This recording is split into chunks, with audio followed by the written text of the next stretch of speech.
हम बात करेंगे इंसर्ट क्वेरी की। ठीक है, तो हम डेटाबेस के अंदर जो टेबल क्रिएट किया है उस टेबल के अंदर कैसे वैल्यूज इंसर्ट कर सकते हैं, रिकॉर्ड्स को कैसे इंसर्ट कर सकते हैं, वो देखेंगे with the help of insert query.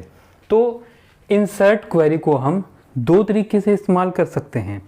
एक तो हमारे पास है इसका सिंटैक्स 1, इंसर्ट कीवर्ड आएगा, इनटू आएगा, यहाँ पर आएगा टेबल का नाम, फिर ये वैल्यूज कीवर्ड ऐसे कैसे लिखा जाएगा और जो एट्रीब्यूट्स हैं टेबल के अंदर उनकी वैल्यूज आएगी।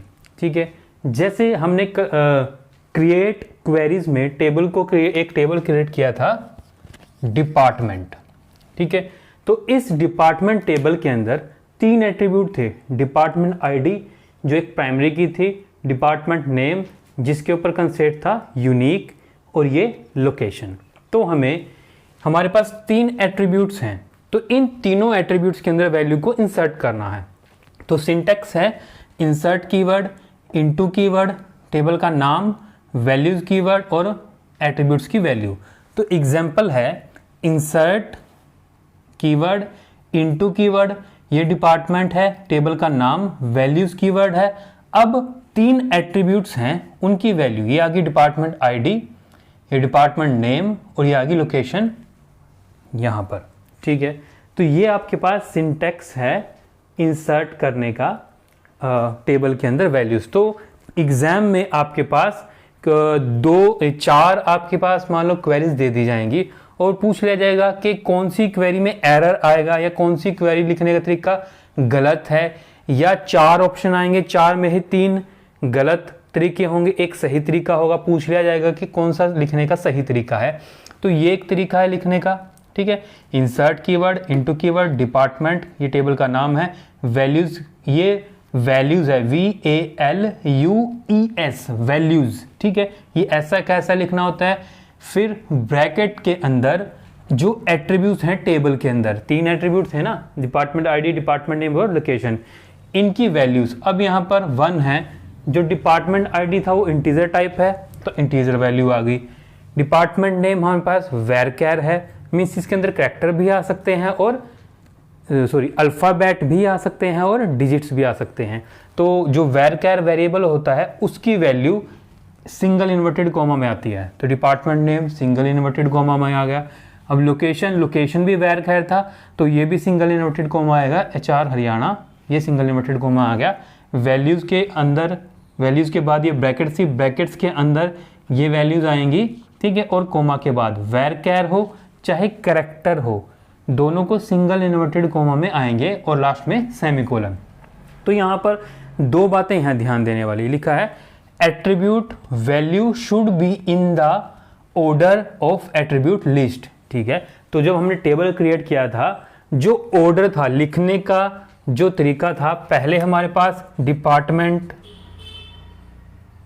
ये था डिपार्टमेंट आईडी था, फिर डिपार्टमेंट नेम था, ठीक है, फिर लोकेशन थी जब हमने टेबल को क्रिएट किया था।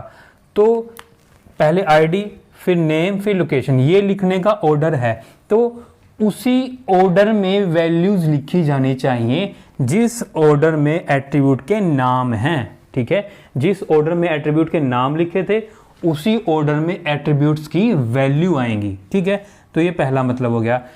फिर है number of attribute values should be equal to the number of attribute in the attribute list. अब यहाँ पर जो वैल्यूज लिखी है ना, नंबर ऑफ वैल्यूज उतनी ही होनी चाहिए जितने हमारे पास नंबर ऑफ एट्रीब्यूट हैं।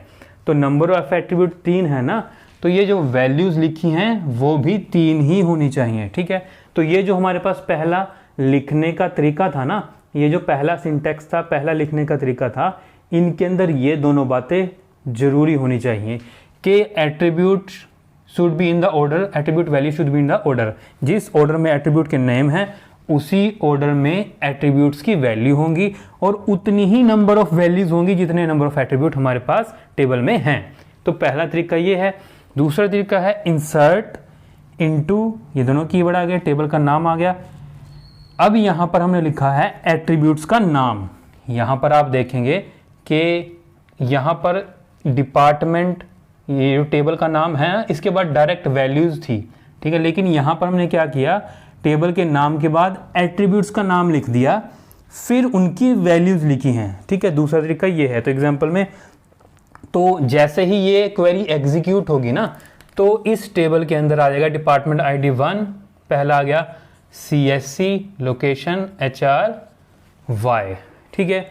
फिर दूसरी क्वेरी है insert into department, department ID ये एट्रीब्यूट का नाम है, कॉमा डिपार्टमेंट नेम ये एट्रीब्यूट का नाम है, कॉमा लोकेशन ब्रैकेट बंद, ठीक है। ये एट्रीब्यूट के नाम हमने लिख दिए ब्रैकेट्स के अंदर। अब उनकी वैल्यूज लिख दी, 2 ID है, ECE डिपार्टमेंट है, CHD लोकेशन है, ठीक है। बात तो आप देखेंगे कि ये ऑर्डर है हमारे पास लिखने का एट्रीब्यूट्स का, और इसी ऑर्डर में उनकी वैल्यूज़ भी आ गई, ठीक है।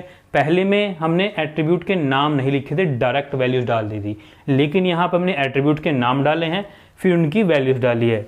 तो ये जब एग्जीक्यूट होगा तो टेबल के अंदर एक और वैल्यू आ जाएगी, 2 ECE CHD, ठीक है। तो एक तरीका ये है। दूसरा तरीका है कि ज़रूरी नहीं है कि आपको उतने ही एट्रीब्यूट के नाम लिखने हैं जितने टेबल में हैं, आप उससे कम नाम भी लिख सकते हैं। जैसे ये दूसरी क्वेरी है, इसमें लिखा है इंसर्ट इनटू डिपार्टमेंट, फिर एट्रीब्यूट का नाम है department ID, comma department name bracket बंद। अब आप यहाँ पर देखेंगे, यहाँ पर तो हमने तीनों एट्रीब्यूट के नाम लिखे थे, लेकिन यहाँ पर 2 ही एट्रीब्यूट के नाम हैं, ठीक है। तो इन्हीं 2 एट्रीब्यूट की वैल्यूज़ लिखी जाएंगी, ठीक है। वैल्यूज़, उसके बाद ID और डिपार्टमेंट का नेम, 2 ही एट्रीब्यूट थे ना, तो 2 ही एट्रीब्यूट्स की वैल्यू यहाँ पर लिखेंगे। तो जैसे ही ये एग्जीक्यूट होगा तो एक और कोड आ जाएगा, 3 सिविल। और अब आप देखेंगे कि यहाँ पर लोकेशन की वैल्यू नहीं है, तो लोकेशन में अपने आप क्या जाएगा, नल वैल्यू, NULL, ये नल वैल्यूज में अपने आप आ जाएगी, ठीक है जी। तो एक तरीका तो ये था कि एक ऑर्डर में लिखा। अब अगली क्वेरी है insert into department, department ID और लोकेशन। अब आप देखेंगे कि इसके अंदर डिपार्टमेंट नेम एट्रीब्यूट नहीं है, तो इसकी वैल्यूज़ में डिपार्टमेंट ID है और लोकेशन है, तो वैल्यूज़ में भी ID और लोकेशन। तो एक और आ जाएगा यहाँ पर ID फॉर, लोकेशन नहीं है तो लोकेशन की जगह आ जाएगा नल, और सॉरी डिपार्टमेंट नेम नहीं है यहाँ पर, तो डिपार्टमेंट नेम की जगह आ जाएगा नल, और लोकेशन की जगह आ जाएगा दिल्ली। तो इस तरह से आप डेटाबेस के अंदर, उसके टेबल के अंदर इंसर्ट क्वेरी एग्जीक्यूट करके वैल्यूज़ या रिकॉर्ड्स डाल सकते हो। तो अगर वीडियो अच्छी लगी है, पसंद आई तो चैनल को सब्सक्राइब करें, वीडियो को लाइक करें, बेल आइकन को दबाएं नेक्स्ट नोटिफिकेशन के लिए। धन्यवाद।